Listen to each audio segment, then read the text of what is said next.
శ్రీమాత్రే నమః. మహాలయ పక్షాల గురించి పూర్తి వివరంగా ఉంటుంది ఈ వీడియోలో. పితృదేవతలకు ఆకల తద్దినాలు పెడుతున్నాం కదా, ఇంకా మహాలయ పక్షాలు కూడా పెట్టాలా? మహాలయ పక్షాలు ఎలా పెట్టాలి? ఈ మహాలయ పక్షాల్లో ఏ రోజు మంచిది అనే విషయాల గురించి వివరంగా ఉంది. మహాలయ పక్షాలంటే ముందర మరణించిన తండ్రి, తాత, ముత్తాతలను వాళ్ళని పితృదేవతలు అంటారు.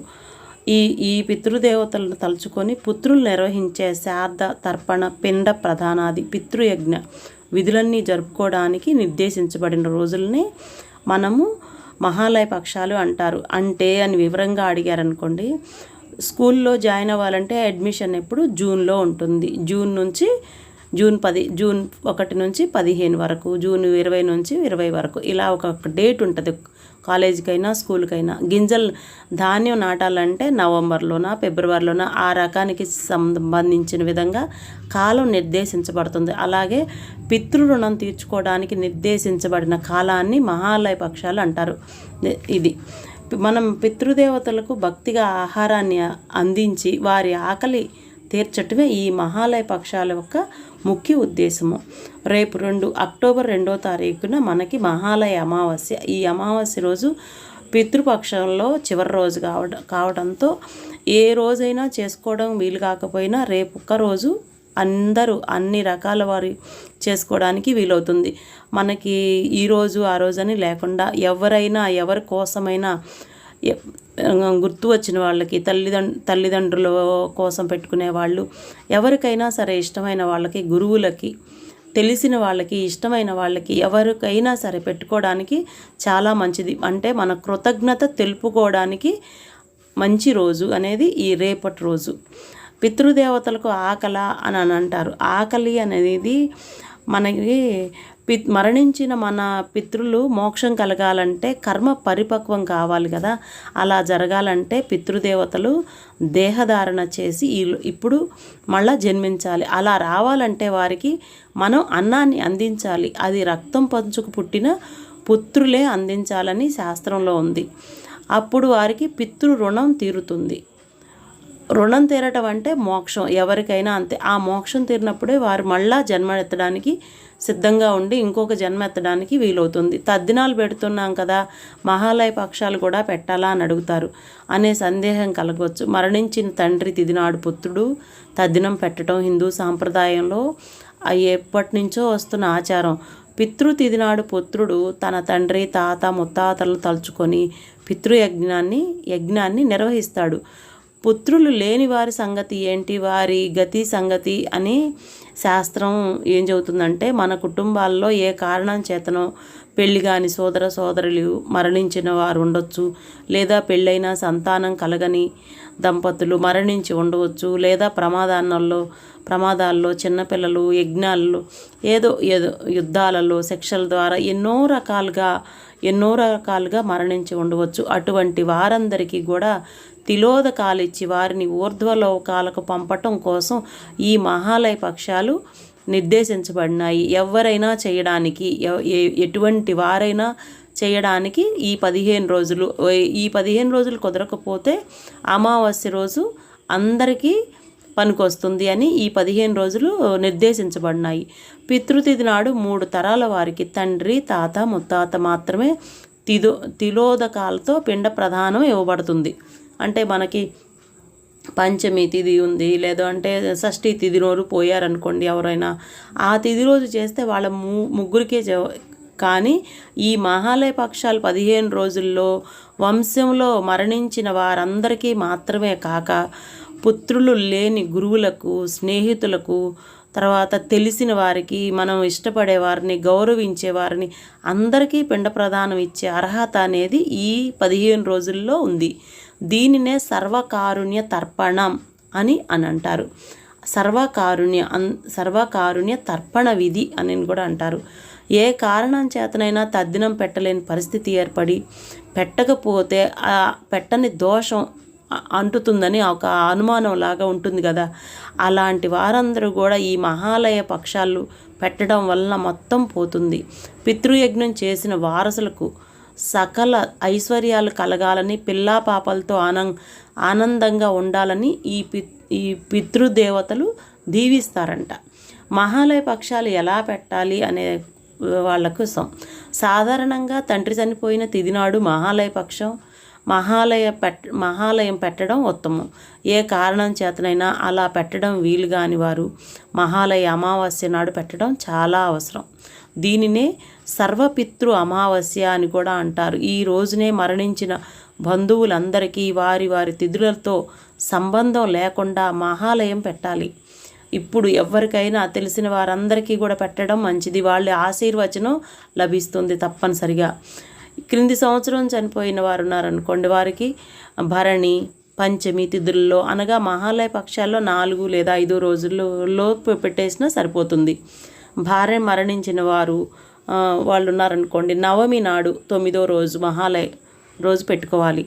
సుమంగళిగా మరణించిన భార్య తన భార్యను తలుచుకొని ఒక సుమంగళికి భోజనం పెట్టి పసుపు కుంకుమ గాజులు పువ్వులు చీర పెట్టి సత్కరించాలి ఈ రోజుల్లో. అంటే శాస్త్రం ఈ విధంగా చెబుతుంది.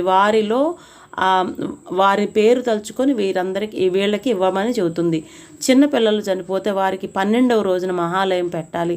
చిన్నపిల్లలు అంటే ఉపనయనం వయస్సు 10 సంవత్సరాలు దాటని వారు. ఒకవేళ 10 సంవత్సరాల వయసు లోపే చనిపోతే గనక తిథి నాడే మహాలయం పెట్టాలంట.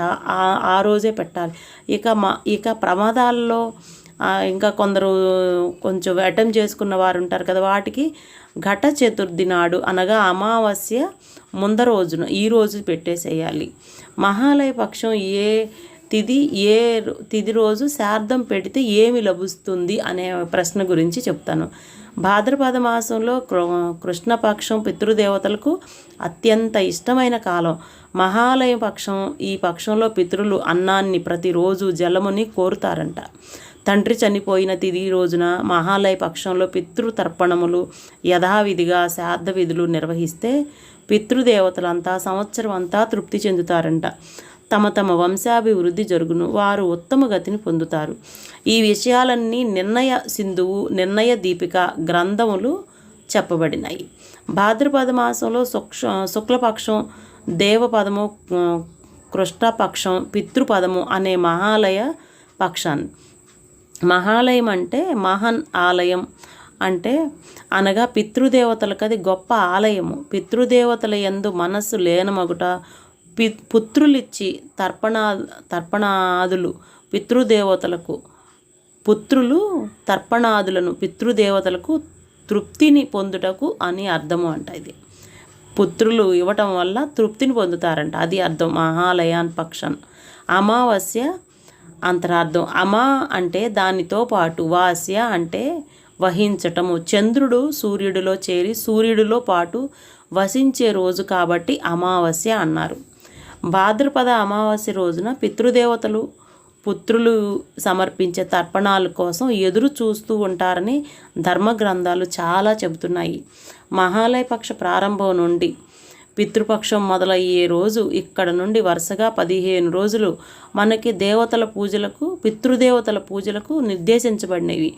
పితృదోషం అంటే ఒక శాపం. గత జన్మలో ఎవరైనా వృద్ధులు కానీ తల్లిదండ్రులకు కానీ కష్టం కలిగించి ఉంటే మనము తీవ్రమైన అనారోగ్యాలకి సమస్యలు కష్టాలు వాటికి కారణం ఆ వ్యక్తి యొక్క తల్లిదండ్రులు లేదా పూర్వీకుల చేత చేయబడిన దోషాలు కారణమవుతాయి. అంటే మనమే కాదు, మన తల్లిదండ్రులు చేసినవి కూడా మనకి కారణమవుతాయి. జాతక చక్రంలో ఇటువంటి దోషాలను గుర్తించవచ్చు. పితృదోషాల వలన అనేక రకరకాల సమస్యలు, ఆరోగ్య ఇబ్బందులు, ఆర్థిక ఇబ్బందులు, ఫ్యామిలీ పరమైన జాబు, అన్ని రకాల ఇబ్బందులు పితృదోషాల వలన కలుగుతున్నాయి. అంటే ఆశీర్వచనం లేదు మనకి ముందర వారి ద్వారా. ఇలాంటివి ఏవైనా పుణ్యకార్యాలు చేసుకోవటం వల్ల ఆశీర్వచనం వల్ల సంతోషం వల్ల మంచి ఆలోచనలు కలుగుతాయని చెప్పడం జరుగుతుంది. రుణం నుంచి విముక్తి పొందడం చాలా కష్టం. తల్లిదండ్రులు సంతానం కోసం ఎంత తపిస్తారో వెలకట్టడం సాధ్యం కాదు. పితృగణాల శ్రాద్ధ కర్మ కూడా గౌరవప్రదంగా చేయటం సంతానం తప్పనిసరి విధి. శ్రాద్ధకాలం ప్రారంభమైందని తెలియగానే పితృదేవతలు బ్రాహ్మణులతో కూడా వాయు రూపంలో భోజనం స్వీకరిస్తారంట. అంటే ఈ శ్రాద్ధకాలం ప్రారంభమైంది తెలియగానే పితృదేవతలు బ్రాహ్మణులతో కూడా గాలి రూపంలో భోజనం స్వీకరిస్తారు. సూర్యుడు కన్యారాశితోటి ప్రవేశించగానే పితరులు పుత్ర పౌత్రులకు దగ్గరగా వస్తారంట. అంటే పితృదేవతలు పిల్లలకు దగ్గరగా వస్తారు. ప్రతి మాసంలోనూ అమావాస్య తిథి నాడు భావించబడిన మహాలయ అమావాస్యకు మాత్రం ప్రత్యేకత, చాలా ప్రాముఖ్యత ఉంది. ఆదరపూర్వకంగా శ్రాద్ధకర్మలతో సంతోషపెడితే వారు సంతతి, వారి ఆయువు, విద్య, ధనం, సంతానం సమస్తం కలిగేటట్టు మనకు ఆశీర్వదిస్తారు. అన్నదానం ఎప్పుడు చేసినా మంచి ఫలితాన్నే ఇస్తుంది. కానీ ఈ మహాలయ పక్షంలోనే చేసే అన్నదానం వలన అనంత కోటి యజ్ఞ ఫలితం ప్రాప్తిస్తుంది. అలాగే మఖ నక్షత్రం పితరులకు సంబంధించింది కనుక ఆ రోజు చేసిన శ్రాద్ధకర్మ అక్షయ ఫలితాన్ని ఇస్తుందంట. మహాలయ పక్షంలో ఏ రోజు శ్రాద్ధకర్మ చేస్తే ఎటువంటి ఫలితం లభిస్తుందనేది వివిధ పురాణాల ఆధారంగా గురువుల ద్వారంగా తెలుసుకుంది చెబుతున్నాను. పాడ్యమి తిథి రోజు శ్రాద్ధం పెడితే లక్ష్మీ కటాక్షం, విధియ రోజు సంతాన ప్రాప్తి, తదియ రోజు సంబంధం కుదురుతుంది, పెళ్లి సంబంధం, మంచి సంబంధం, కోడలు అల్లుడు వస్తారు. చవితి రోజు పెడితే పగవారు లేకుండా పోతారంట. పంచమి రోజు సకల సౌభాగ్యాలు, షష్ఠి రోజులు పూజ్యని అందరూ కూడా గౌరవిస్తారు. సప్తమి రోజు దేవ గోష్ఠికి అంటే ఉపన్యాసాలు చెప్పడానికి నాయకుడిగా అవుతాడు. అష్టమి రోజు మేధస్సు వస్తుంది. నవమి రోజు మంచి భార్యను, గయ్యాళి భార్య కూడా బుద్ధివంతురాలు అవుతుందంట. మరి జన్మలో కూడా మంచి భార్య లభిస్తుందంట. దశమి రోజులు ఏ కోరికైనా తీరుతుంది. ఏకాదశి రోజున వేద విద్య లాంటివి మనకు వస్తాయి. ద్వాదశి రోజున బంగారు ఆభరణాలు అలాంటివన్నీ కొడతాయి. త్రయోదశి రోజున సత్సంతానాన్ని, మేధస్సును, పశు వృద్ధి, ధన వృష్టి, దీర్ఘాయుష్ అన్ని సౌభాగ్యాలన్నీ కలుగుతాయి. చతుర్దశి రోజున వస్త్రం లేక అగ్ని, ప్రస్తుత కాలంలో రైలు, మోటారు వాహన విపత్తులు ఉంటాయి కదా, యాక్సిడెంట్లు అన్నీ కూడా వాటన్నిటి నుంచి కూడా వాటన్నిటిని కూడా ఇబ్బందులు లాంటివి తగ్గించబడతాయి.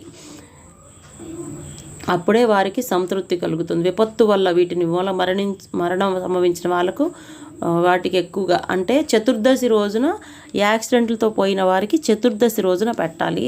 అలాంటి ఇబ్బందులు లేకుండా ఉంటాయి. అమావాస్య రోజున అయితే సకల అభీష్టాలు సిద్ధించుతాయి. సకల అభీష్టాలు. పాడ్యమి రోజున తర్పణం ముందుగా నిర్వర్తించి వానిలో గల లోపంలో నివృత్తి చేసే పరిపూర్ణతను కలిగిస్తారంట పితృదేవతలు. ప్రతి సంవత్సరం చేసే శ్రాద్ధం కన్నా అతి ముఖ్యమైన శ్రాద్ధాలు ఈ లహయ పక్షం. 15 రోజులు చేయలేని వారు ఒక్క మహాలయమైన చేసి తీరాలి. ఆర్థిక భావం వలన విద్యుక్తంగా శ్రాద్ధకర్మలు చేయలేకపోతే పితృపక్షంలో కేవలం శాకం అంటే కూరగాయలతో శ్రాద్ధం చేయవచ్చు. అది కూడా వీలు కాకపోతే గోవుకి గడ్డి వేసేసి అది చేయలేకపోతే ఒక నిర్జన ప్రదేశంలో కూర్చొని ఆ సమయంలో 2 చేతులు ఆకాశం పైకి ఎత్తి పితృదేవతలకు నమస్కరించవచ్చు. ఏమీ చేత కాకపోతే ఆకాశం వైపు చూసి నమస్కరించినా కూడా పితృదేవతలు శాంతిస్తారు. శ్రాద్ధకర్మ చేత పితృదేవతలకు సంతృప్తి కలిగించిన వ్యక్తి భౌతికంగా సుఖ సంతోషాలు, పరలోకంలో ఉత్తమ గతులు లభిస్తాయని శాస్త్రాల ద్వారా మనం తెలుసుకోవచ్చు.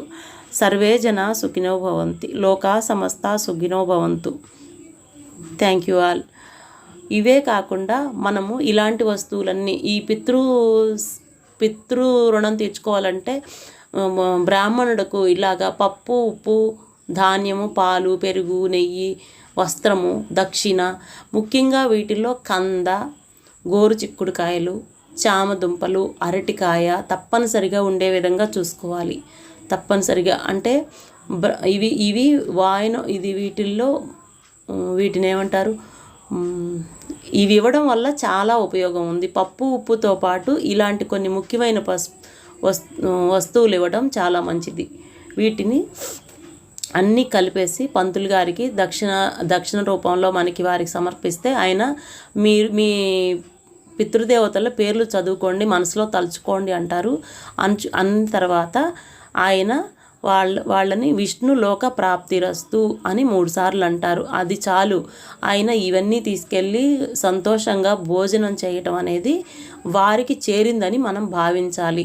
గొడుగు చెప్పులు వస్త్రము, కొన్ని కూరగాయలు అంటే అన్ని రకాల కూరగాయలు శాస్త్రంలో లేదు. ముఖ్యంగా కంద, అరటికాయ, చామదుంప, గోరుచిక్కుడు, కందిపప్పు, ఇంకా పప్పులన్నీ ఉంటాయి దీంట్లో. మనకి కంపల్సరిగా ఇస్తరాకు కాకపోయినా మంచిగా ప్లేట్ కొనుక్కొనేసి ఇచ్చినా కూడా ఇంకా అంతకన్నా కావాల్సిందే లేదు.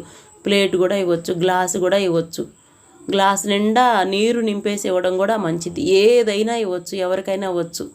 ఏమీ ఇవ్వలేకపోతే, ఏమీ చేయడం కుదరకపోతే డబ్బులు ఇచ్చేసి పార్సిల్ ఒకటి తయారు చేయించేసి భోజనం హోటల్లో తీసుకొని అది ఎవరైనా చేతిలో పెట్టేసి వాళ్ళకి నమస్కారం చేయొచ్చు. అది కుదరకపోతే ఆకాశం వైపు చూసి నమస్కారం చేసుకోవచ్చు. పితృదేవతల ఆశీర్వచనం లభించటం వల్ల చాలా సంతోషంగా ఉంటుంది. ఎవరినైనా ఆడపిల్లని ఒక ఇంటికి కోడలుగా పంపించాలనుకున్న వారు ఆ ముందర తరాల వాళ్ళని గుర్తించుతున్నారా, వాళ్ళు అసలు గుర్తున్నారా, వాళ్ళ పేర్లు తెలుసా అని తెలుసుకొనివ్వడం కూడా చాలా మంచిది. ఎప్పుడైతే ముందర తరాల వాళ్ళని వాళ్ళు ఇలాంటివన్నీ చేస్తున్నారో ఈ అమ్మాయికి తప్పనిసరిగా ఆ ఇంట్లో సుఖం దొరుకుతుంది.